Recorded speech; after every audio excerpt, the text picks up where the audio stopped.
मगर बिलाकर ये उसे जात तक ही ले आते। हालांकि सिद्धार्थ हजारों बार जात से भागा, जानवर और पत्थर बन के जिया। उसकी वापसी यकीनी थी। वो घड़ी यकीनी थी जब वो अपने आप को सूरज की धूप में या चांदनी में, साए में या बारिश में दोबारा पा लेता और दोबारा जात बन जाता, दोबारा सिद्धार्थ बन जाता, दोबारा से जीवन के चक्कर में फंस जाता। उसके साथ उसका साया गोविंद था। वो भी उसी रास्ते पे चलता। अपनी रियाजत और खिदमत गुजारी की जरूरियात के अलावा वो दोनों शाज़ और नादिर ही आपस में बात करते। कभी कभी वो अपने लिए और अपने उस्तादों के लिए खाने की भीख मांगने देहातों में जाते। क्या तुम्हारे ख्याल में हम आगे बढ़े हैं? क्या हम अपनी मंजिल तक पहुंच गए हैं? गोविंद ने जवाब दिया, हमने सीखा है, हम अभी तक सीख रहे हैं। तुम बहुत बड़े साधु बनोगे सिद्धार्थ। तुमने सारी मशकें जल्दी सीख ली हैं। बूढ़े साधु अक्सर तुम्हारी तारीफ करते हैं। एक दिन तुम बहुत बड़े योगी बनोगे सिद्धार्थ। सिद्धार्थ ने कहा, मैं तो ऐसा नहीं समझता मेरे दोस्त। अब तक मैंने साधुओं से जो कुछ सीखा है वो तो मैं ज्यादा आसानी से और ज्यादा तेजी से किसी रंडी के कोठे पर और जवारियों में रह के सीख सकता था। गोविंद ने कहा, सिद्धार्थ मजाक कर रहा है। बना ज्ञान ध्यान दम साध लेना, दुख दर्द और भूख से बेहिसी तुम इन कमीनों से कैसे सीख सकते थे? और सिद्धार्थ ने हौले से कहा, जैसे वो अपने आप से कह रहा है, ज्ञान क्या है? तुम त्याग क्या है? व्रत क्या है? दम साध लेना क्या है? ये सब जात से फरार है। ये सब जात के कर्ब से आर्जी ग्रेज है। ये जिंदगी के दर्द और हिमाकत से आर्जी तस्कीन है। बैल हाँकने वाला सराय में बैठकर जब चावल की शराब या नारियल के दूध के प्याले चढ़ाता है तो वो भी यही रास्ता अख्तियार करता है, यही दुआ इस्तेमाल करता है। फिर वो अपनी जात को महसूस नहीं करता, जिंदगी का दर्द महसूस नहीं करता। फिर इसे आर्जी फरार का एहसास होता है जब वो चावल की शराब पी के सो जाता है तो इसे वही कुछ मिल जाता है जो सिद्धार्थ और गोविंद को इस वक्त मिलता है जब वो भारी तपस्या के बाद अपने बदन से फरार पाते हैं और गैर जात में मुकीम हो जाते हैं।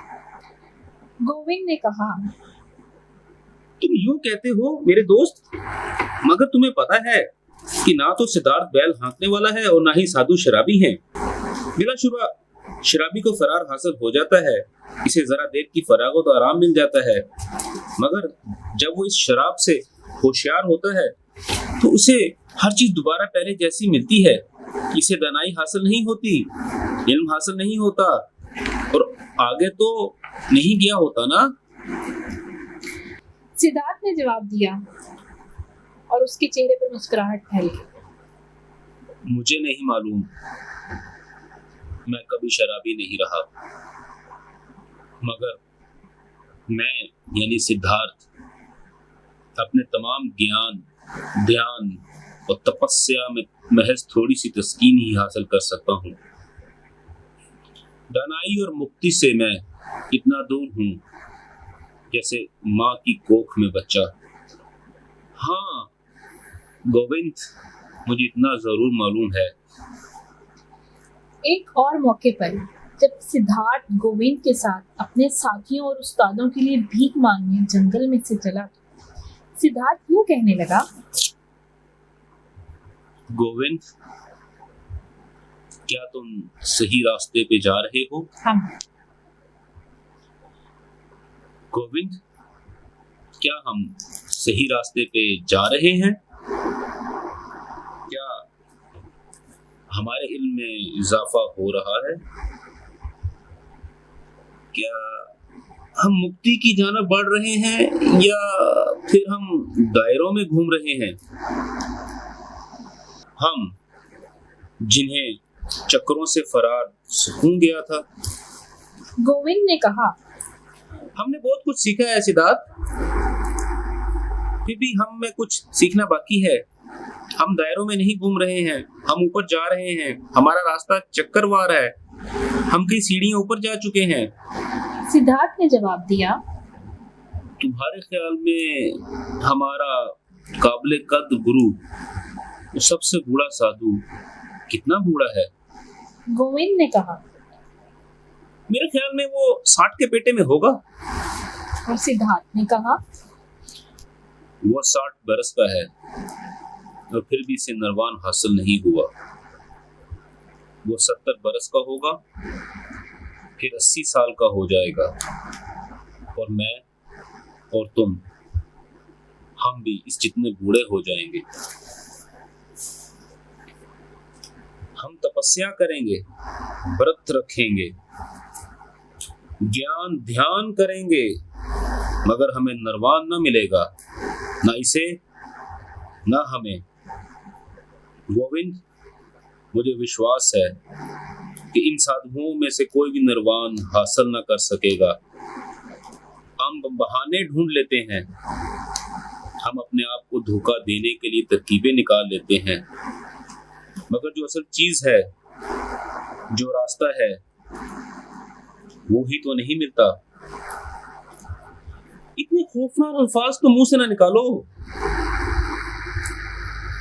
ऐसे कैसे हो सकता है कि इतने सारे आलिमों, इतने सारे ब्राह्मणों, इतने सारे काबिल एहतराम साधुओं, ब्रह्मचारियों, इतने सारे ढूंढने वालों, बातनी लोगों, बातनी जिंदगी के आरफ लोगों में से, इतने सारे नेक लोगों में से कोई भी एक रास्ता ना ढूंढ पाएगा? मगर सिद्धार्थ ने कहा, और उसकी आवाज में जितना दुख था उतनी ही तस्दीक थी। उसने अपनी हल्की, कुछ दुख भरी और कुछ मजाक उड़ाती आवाज में कहा। गोविंद, जल्द ही तुम्हारा दोस्त साधुओं का रास्ता छोड़ देगा, जिसमें वो तुम्हारे साथ इतने दिनों से चल रहा है।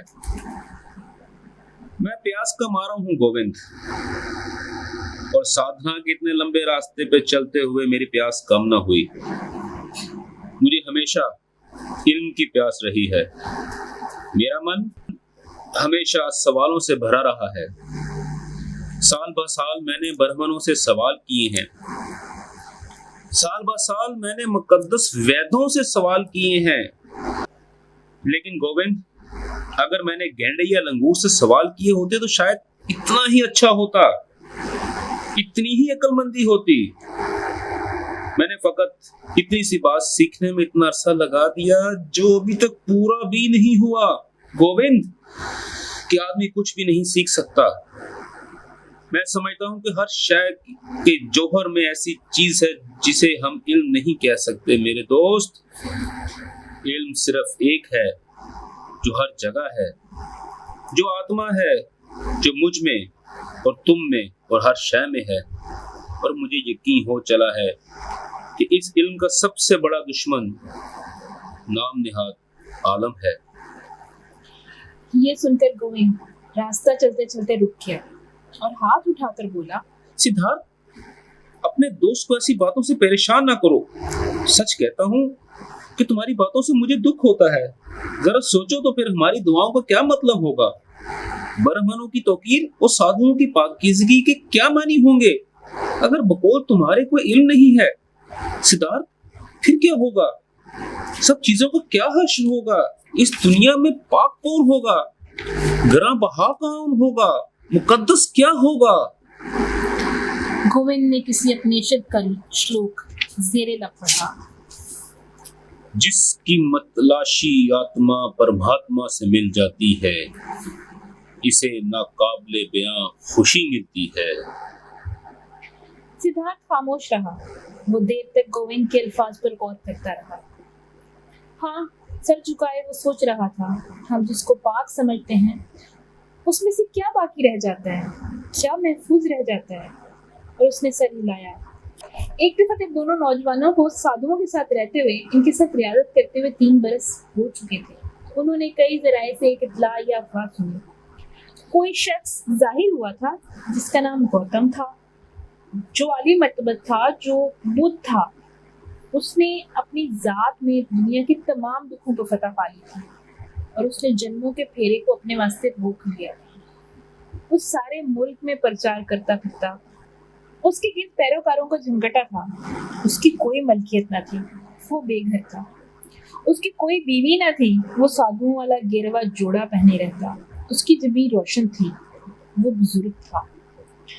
और बड़े बड़े राजकुमार और ब्राह्मण उसके आगे झुकते थे, उसके शागिर्द बन जाते। इत्तला, ये अफवाह, ये कहानी हर जगह सुनी जाती और चारों तरफ फैल जाती। शहर के ब्राह्मण और जंगल के साधु उसके बारे में बात करते। गौतम बुद्ध का नाम नौजवानों के कानों में मुस्तकिल पहुंचता रहता।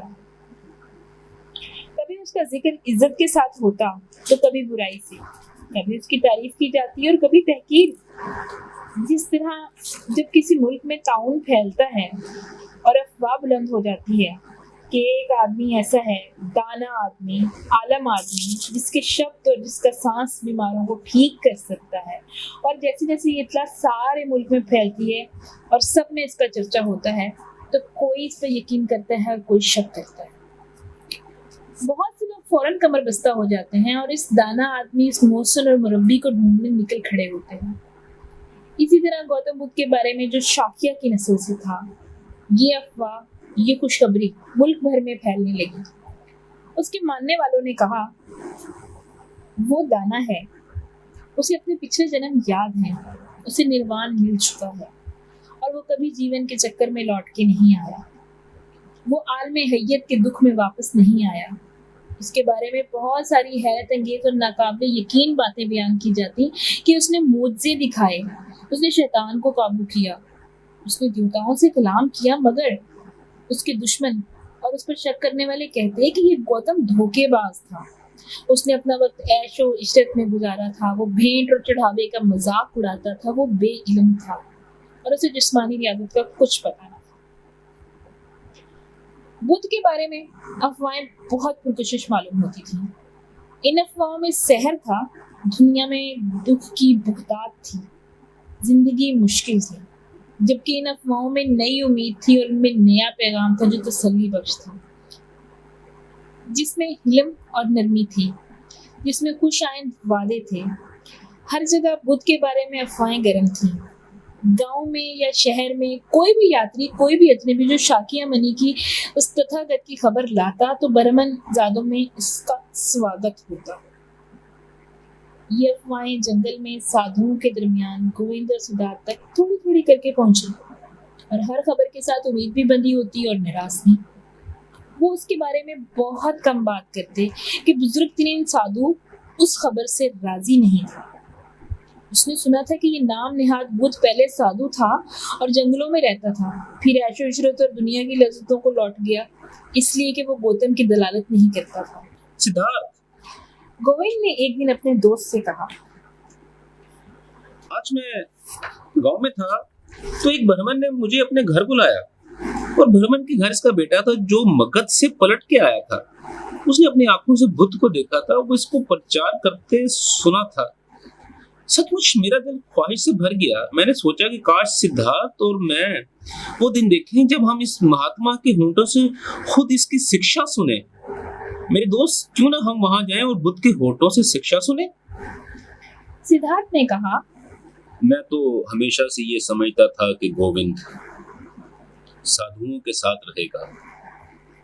मुझे हमेशा से ये ख्याल था कि इसका मकसद यही है कि 60-70 बरस का हो जाए और वही काम किए जाएं जो साधु सिखाते हैं। मगर मुझे गोविंद के बारे में कितना कम इल्म था। मुझे क्या पता था कि इसके मन में क्या है। अब मेरे प्यारे दोस्त, तुम नए रास्ते पे चलना चाहते हो और जाके बुद्ध की बातें सुनना चाहते हो। गोविंद ने कहा, तुम मेरा मजाक उड़ा कर खुश होते हो। कोई बात नहीं सिद्धार्थ, क्या तुम्हारे अंदर इसको सुनने की लगन और ख्वाहिश पैदा नहीं होती? क्या तुमने खुद एक दफा मुझसे नहीं कहा था कि मैं साधुओं के रास्ते पे ज्यादा अरसा नहीं चलूंगा? फिर सिद्धार्थ इस तरह हंसा कि उसकी आवाज में हल्का सा दुख और हल्का सा मजे का शामिल था, और उसने कहा, तुमने ठीक कहा गोविंद, तुम्हें सही याद था।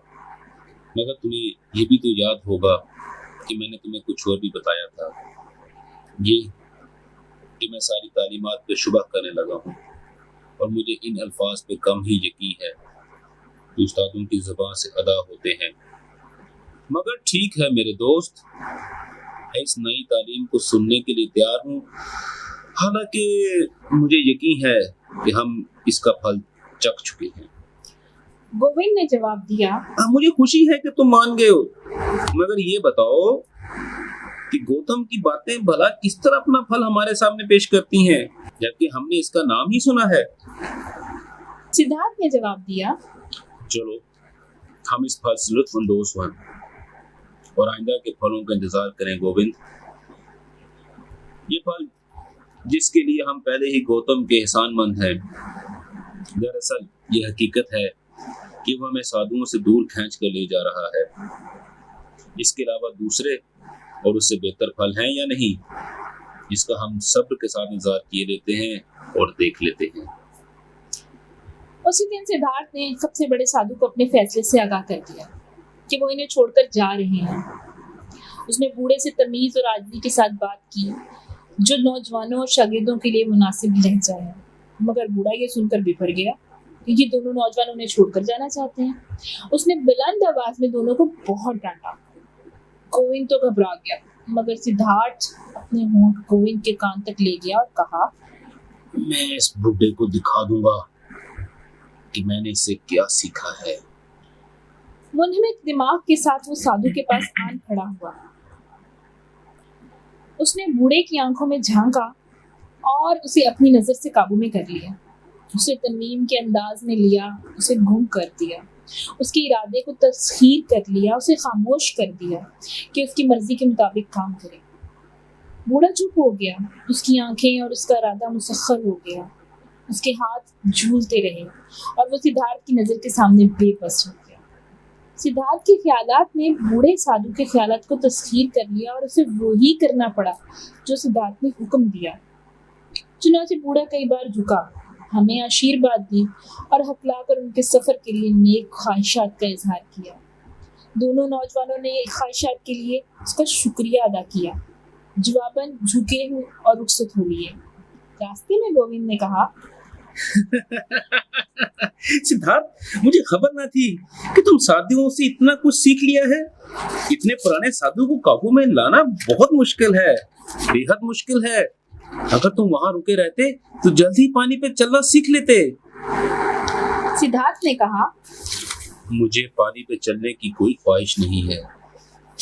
बूढ़े साधु इन्हीं तरकीबों से अपना दिल बहलाते रहे।